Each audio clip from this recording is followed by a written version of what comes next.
Assalamualaikum warahmatullahi ta'ala wabarakatuh. Alhamdulillah, wassalatu wassalamu ala rasulillah Sayyidina Muhammad bin Abdillah wa ala alihi wa sahbihi wa mawala wa la hawla wa la quwwata illa billah. Subhanaka la ilma lana illa ma 'allamtana innaka antal alimul hakim.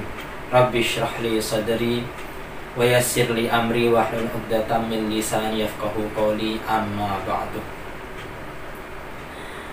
Hadirin rahimakumullah, bersyukur kita kepada Allah di bulan yang mulia ini, di bulan Ramadan, kita masih bisa melaksanakan puasa dengan sempurna. Malamnya kita bisa melaksanakan qiyamul lail, dan tidak lupa kita untuk menambah ilmu, belajar. Yang pada hal ini kita akan mengkaji tentang hukum nikah. Bagaimana hukum nikah yang sebenarnya dan ada berapa macamnya. Pada kesempatan kali ini Al-Faqir Ilallah membawa satu kitab Qurratul Uyun yang memang dia lebih banyak membahas tentang nikah, bagaimana perspektif agama, perspektif Islam di dalam mengkaji tentang menikah ini. Bismillahirrahmanirrahim. Innan nikaha ta'tarihi al-ahkamul khamsatu. Sesungguhnya adapun nikah itu ta'tarihi menimpa kepada nikah al-ahkamul khamsah, apa 5 hukum. Apa 5 hukum. Jadi di dalam menikah itu ada 5 hukum. Hukum ini bisa berubah-berubah. Tidak melulu menjadi sunnah, tidak melulu juga menjadi wajib. Yang pasti hukum asal dari menikah itu adalah boleh. Dari boleh itu kemudian bisa berubah-berubah. Boleh bisa menjadi sunnah, boleh bisa menjadi wajib, boleh bisa menjadi makruh, dan bahkan boleh juga bisa berubah menjadi haram. Yang pertama, yakunu wajiban. Nikah itu ada kalanya bisa menjadi wajib. Untuk siapa? Wa dzalika fi haqqi man qadara alaihi wa khafa az-zina bi tarkihi. Menikah itu menjadi satu kewajiban bagi orang yang memang dia itu mampu untuk menikah, memiliki kemampuan baik secara finansial ataupun secara kemampuan secara psikologi dia juga udah mampu. Secara materi dia juga sudah memiliki biaya. Wa khafa azina bitarkihi, dan dia takut, khawatir ketika tidak menikah dia nantinya terjerumus ke dalam perzinahan. Artinya dia memang memiliki keinginan untuk menikah, maka dalam hal ini dia menjadi wajib. Wa yakunu manduban, dan ada kalanya menikah ini juga bisa berubah menjadi sunnah. Dari wajib bisa berubah menjadi sunnah. Wa dzalika fi haqqi man raja an-naslah wa lam yakhaf az-zina bi tarkihi. Yaitu bagi orang-orang yang dia memiliki harapan ingin mempunyai anak, ingin regenerasi, ingin memiliki keturunan. Kemudian ketika dia tidak menikah pun dia tidak khawatir untuk terjerumus di dalam perzinahan. Iya, dia ingin menikah, tapi dia masih bisa menahan dan menundukkan hawa nafsunya. Artinya dia tidak sampai pada tingkatan kalau seandainya tidak menikah dia terjerumus ke dalam perzinahan. Tidak. Tapi dia punya keinginan dan dia memiliki kemampuan untuk menikah, ada materi.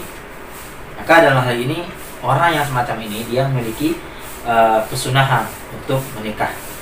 Nah, sebagaimana juga dikatakan oleh Rasulullah, an-nikahu sunnati faman raghiba an sunnati falaysa minni.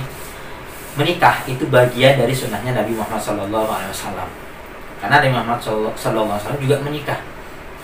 Dan barang siapa faman raghiba an sunnati, barang siapa yang tidak suka dengan sunnahku, tidak suka dengan menikah padahal dia sudah memiliki kemampuan, falaysa minni, maka dia tidak termasuk umat dari baginda Nabi Muhammad SAW.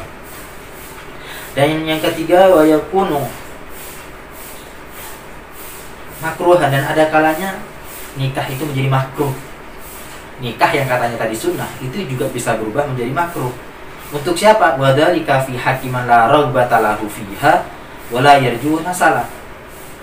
Yang yaitu bagi orang-orang yang tidak punya keinginan untuk menikah, nggak pengen menikah, dan juga tidak menyukai wanita. Jadi bagi laki-laki yang mungkin mati rasa, laki-laki mati rasa nggak punya perasaan sama wanita, dan dia juga tidak ingin untuk menikah. Dia juga wala yarjuna salat, dia juga tidak pengen untuk punya anak. Artinya dia memang lebih menjadi orang yang individualis begitu. Maka orang yang semacam ini hukumnya makruh untuk menikah. Lebih baik tidak menikah. Termasuk bagi orang-orang yang mungkin misalnya dia sedang sakit, sakitnya terus menerus, ataupun dia adalah orang yang sudah tua renta, pengen menikah, maka baginya itu makruh untuk menikah. Lebih baik bagi orang yang sudah tua renta, bagi orang yang sudah sakit-sakitan, ibadah yang paling baik itu adalah menghambakan diri kepada Allah. Perbanyak sholatnya, perbanyak puasanya, dan lain sebagainya. Jangan menikah. Tapi kalau seandainya dia memang tidak bukan seorang yang ahli ibadah, maka nikah lebih utama bagi dia. Orang tua yang sudah tua renta, maka lebih utama menikah kalau memang dia bukan orang yang ahli ibadah. Kalau ahli ibadah, maka lebih baik ibadah dan tidak usah menikah. Wa yakunu mubahan, dan ada kalanya nikah itu menjadi mubah, dan ini adalah hukum asal di dalam menikah. Wa dzalika fi haqqi man la yakhaf az-zina wa lam yarju naslan wa lam yaqtahu an ibadatin ghairi wajibatin. Yaitu bagi orang-orang yang tidak takut kepada zina, tidak takut terjerumus dalam perzinahan, dia tidak terlalu ngebet, terlalu ingin untuk menikah, dia juga tidak memiliki keinginan untuk memiliki anak. Walam yaqta'hu an ibadati ghairi wajibatin, dan tidak terputus darinya dari melaksanakan perkara-perkara yang bukan wajib atau perkara-perkara sunnah. Dia masih bisa melaksanakan perkara-perkara sunnah. Sholat sunnahnya bisa dilakukan, puasa sunnahnya masih bisa dilakukan. Dan hal ini maka dia hukumnya mubah untuk menikah. Dan terakhir, wa yakunu muharraman. Nah, nikah itu juga bisa berimplikasi kepada hukum haram. Bagi siapa itu? Wa dzalika fi haqqi man yudirru bil mar'ati bi adami wat'in wa nafaqatin aw kasbin muharramin. Yaitu bagi orang-orang yang memberikan bahaya kepada seorang wanita. Artinya bahaya gimana? Dia tidak bisa memberikan nafkah batin kepada istrinya, tidak bisa muati, tidak bisa menjima. Mungkin karena laki-laki ini adalah laki-laki impoten, maka bagi laki-laki impoten nggak boleh untuk menikah, haram hukumnya bagi menikah. Kenapa? Karena salah satu tujuan dari menikah itu adalah hifdzul farj, untuk menjaga farji, untuk juga untuk menyalurkan keinginan biologis. Ketika si laki-laki impoten, maka keinginan ini, tujuan ini tidak bisa tersampaikan. Oleh karena itu hukumnya haram. Dan juga bagi orang yang tidak memiliki pekerjaan atau tidak memiliki uang, tidak bisa memberikan nafkah kepada istrinya, lepas tanggung jawab, haram bagi laki-laki ini untuk menikah. Dan terakhir, aukas bin muharramin, ketika seorang laki-laki kasabnya, usahanya, kerjaannya adalah dalam hal-hal yang haram, judi, riba, kemudian dia menikah, maka dalam hal ini pernikahannya menjadi haram. Maka karena itu perlu kita perhatikan kembali hukum-hukum menikah. Apakah kita termasuk orang yang sunnah untuk menikah, haram untuk menikah, makruh untuk menikah, atau wajib untuk menikah. Kita kembalikan kepada diri kita masing-masing. Yang pasti nikah adalah bagian dari sunnah baginda Nabi Muhammad SAW.